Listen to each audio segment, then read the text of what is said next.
एक छोटे से गांव में सावित्री नाम की एक बुजुर्ग महिला अपने 2 बेटों अर्जुन और मोहन के साथ रहती थी।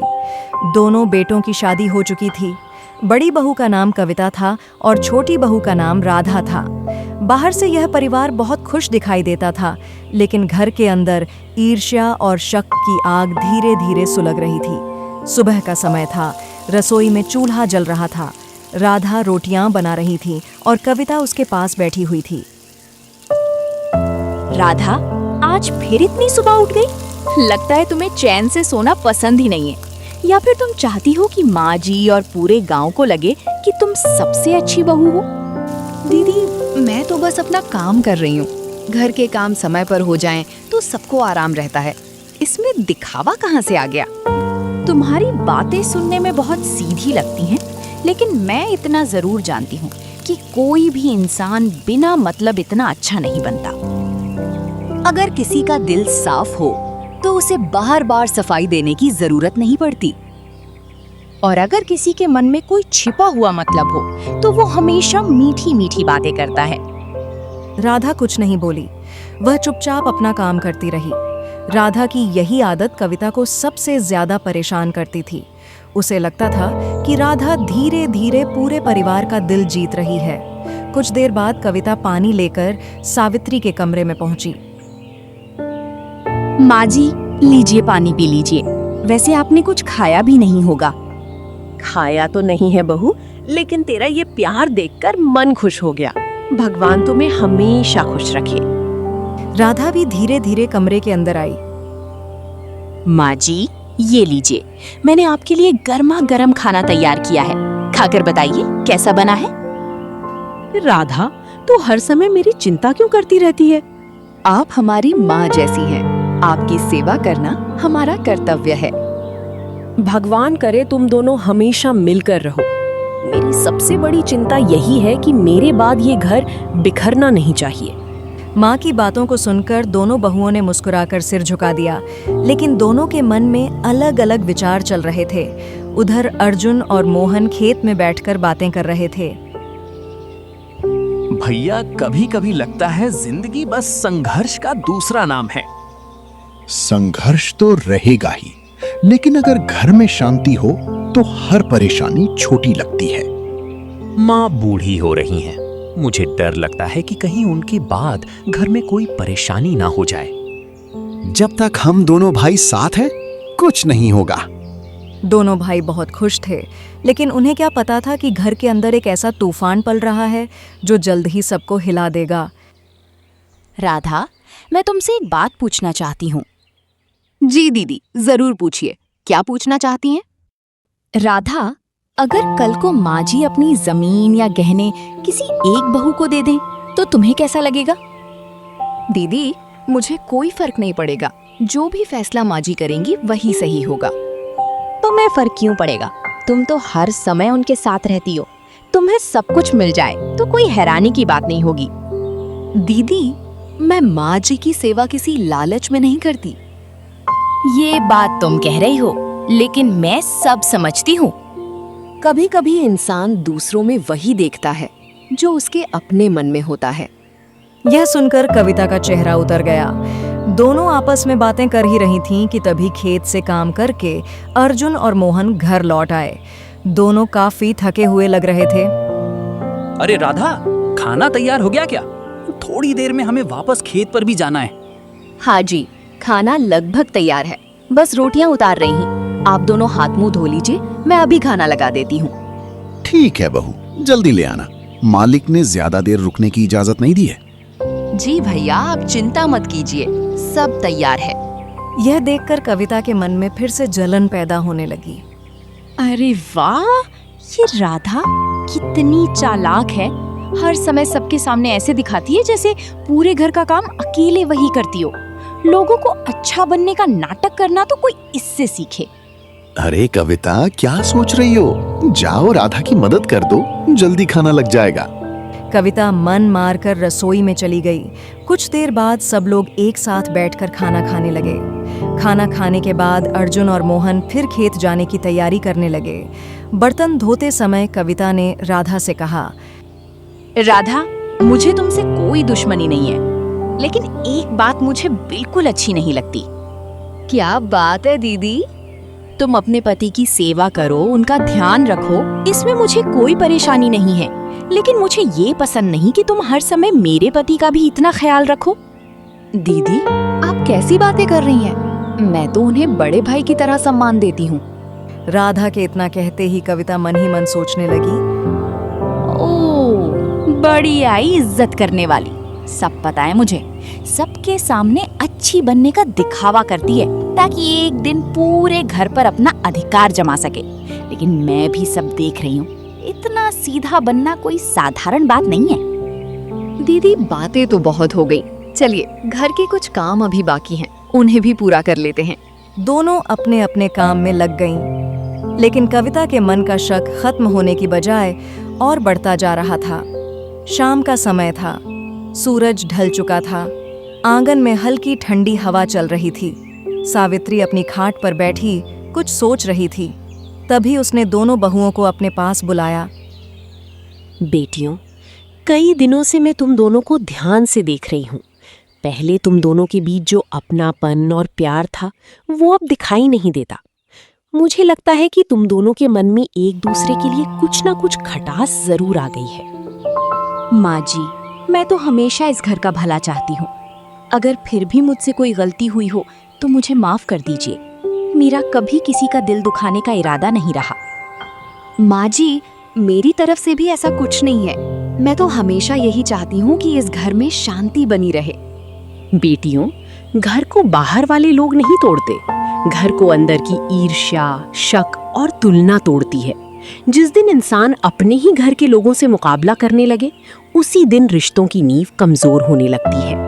माँ जी, लेकिन कभी कभी कुछ लोग आगे निकलने के लिए जरूरत से ज्यादा कोशिश करते हैं। हर समय काम करना, हर किसी के सामने अच्छा बनना, हर बात में खुद को सही साबित करना, क्या ये भी सही है? कविता, अगर कोई अपना काम ईमानदारी से करता है तो उसमें बुराई नहीं होती। बुराई तब होती है जब हम उसकी अच्छाई देखकर अपने मन में जलन पैदा कर लेते हैं। मैं जलती नहीं हूँ माँ जी, लेकिन जब एक ही घर में किसी एक की तारीफ बार बार हो और दूसरे की मेहनत कोई ना देखे तो दुख तो होता ही है। दीदी, मैंने कभी आपकी जगह लेने की कोशिश नहीं की। आप इस घर की बड़ी बहू हैं और हमेशा रहेंगी। अगर मेरी किसी बात से आपको ठेस पहुंची हो तो मैं दिल से माफी मांगती हूँ। तुम्हारी यही मीठी बातें मुझे समझ नहीं आती राधा। कभी कभी लगता है कि तुम्हारे दिल में कुछ और है और जबान पर कुछ और। बस, अब और नहीं। याद रखो, परिवार में प्यार से बड़ा कोई धन नहीं होता। अगर तुम दोनों ने अपने मन से शक और ईर्ष्या नहीं निकाली तो एक दिन यही बातें इस घर की खुशियां छीन लेंगी।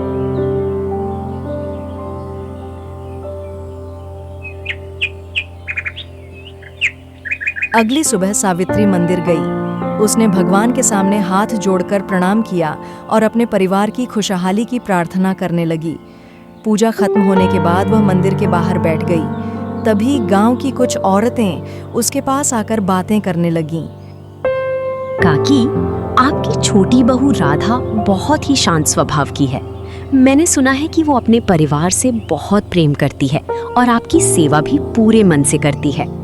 हाँ काकी, ऐसी संस्कारी और सेवा करने वाली बहू हर किसी को नहीं मिलती। आप बहुत भाग्यशाली हैं जो भगवान ने आपको ऐसी बहू दी है। बेटियों, इंसान की असली पहचान उसके कपड़ों, बातों या दिखावे से नहीं होती। उसकी असली पहचान उसकी दिल से होती है। कई बार इंसान बिना कुछ बोले ही बहुत कुछ सहता रहता है। बाहर से जो दिखाई देता है, जरूरी नहीं कि उसके मन में भी वही चल रहा हो। आप बिल्कुल सही कह रही हैं काकी। मैंने जिंदगी में एक बात सीखी है, हर इंसान अपने दिल में कोई ना कोई दर्द छुपा कर रखता है, इसलिए किसी के बारे में जल्दी राय नहीं बनानी चाहिए। इधर सावित्री गांव की औरतों से बातें कर रही थी, उधर घर पर कुछ और ही चल रहा था। राधा, तुम हर जगह अपनी अच्छाई का ढिंडोरा पीटती रहती हो। मुझे अच्छी तरह पता है कि तुम्हारे मन में क्या चल रहा है। दीदी, आप फिर से ऐसी बातें क्यों कर रही हैं? क्योंकि मैं अंधी नहीं हूँ। तुम माँ जी के सामने भी मुझे गलत और खुद को सही साबित करने की कोशिश करती हो। हर समय ऐसा दिखाती हो जैसे तुम ही इस घर की सबसे अच्छी बहू हो। दीदी, मैंने कभी अपनी तारीफ अपने मुंह से नहीं की और ना ही कभी आपको गलत साबित करने की कोशिश की है। अगर लोग मेरे बारे में कुछ अच्छा कहते हैं तो उसमें मेरा क्या दोष है?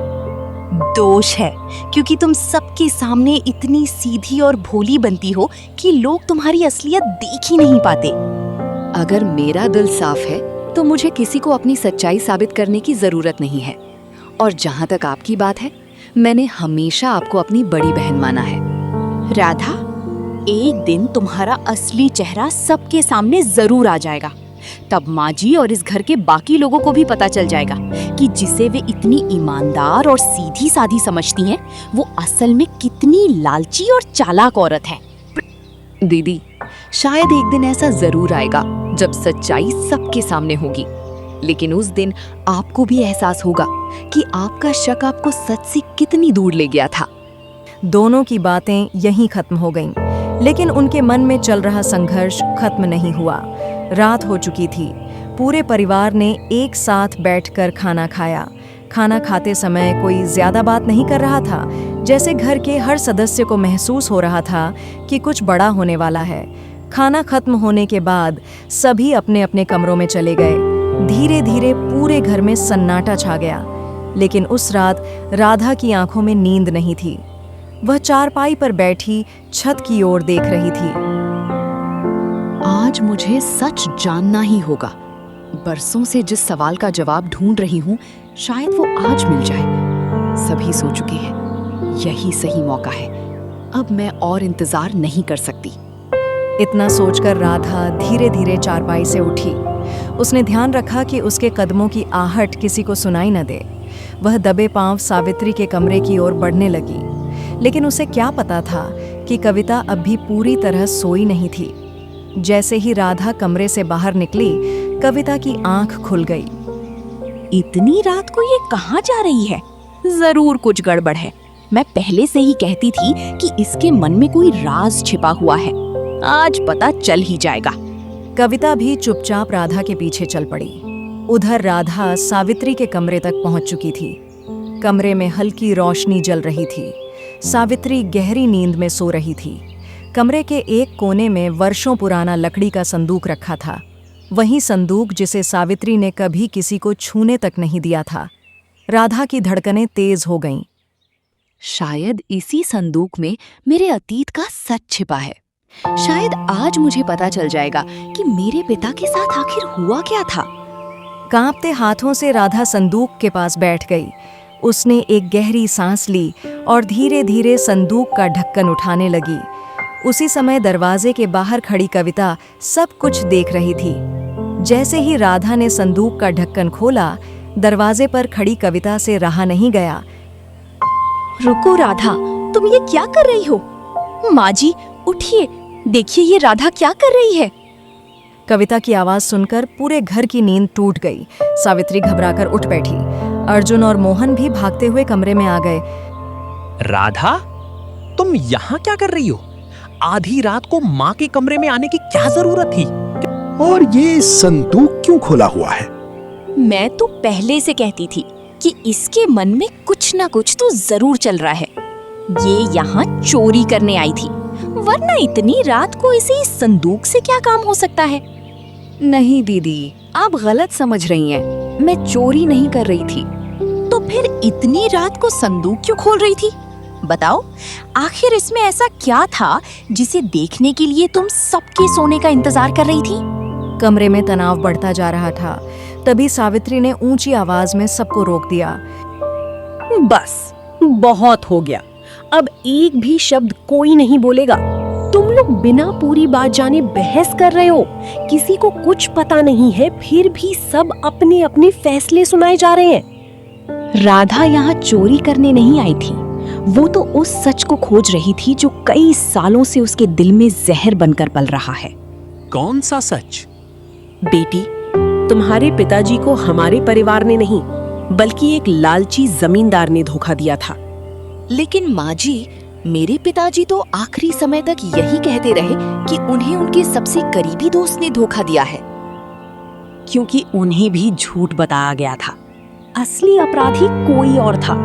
तुम्हारे पिता और मेरे पति दोनों उस जमींदार की चाल का शिकार हुए थे।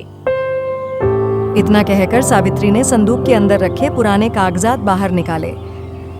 राधा, ये देखो, इन कागजात में सालों पुराना पूरा सच लिखा हुआ है। आज तुम्हारी सारी सवालों के जवाब मिल जाएंगे। राधा ने कांपते हाथों से कागजात उठाए और पढ़ना शुरू किया। जैसे जैसे वह पढ़ती गई, उसकी आंखों से आंसू बहने लगे। कुछ देर बाद उसके हाथ कांपने लगे और वह रो पड़ी। हे भगवान, मैं इतने सालों से गलत फहमी में जीती रही। मैं इस घर को अपना दुश्मन समझती रही। मुझे लगता था कि मेरे पिता की बर्बादी के पीछे यही परिवार है, लेकिन सच तो कुछ और ही था। मैं बदला लेने आई थी, लेकिन आपने मुझे बहू नहीं बेटी की तरह अपनाया और मैं आपको गलत समझती रही। राधा की बातें सुनकर कविता की आंखें भी नम हो गईं। राधा, मैं भी गलत थी। मैं हमेशा तुम्हें अपना दुश्मन समझती रही।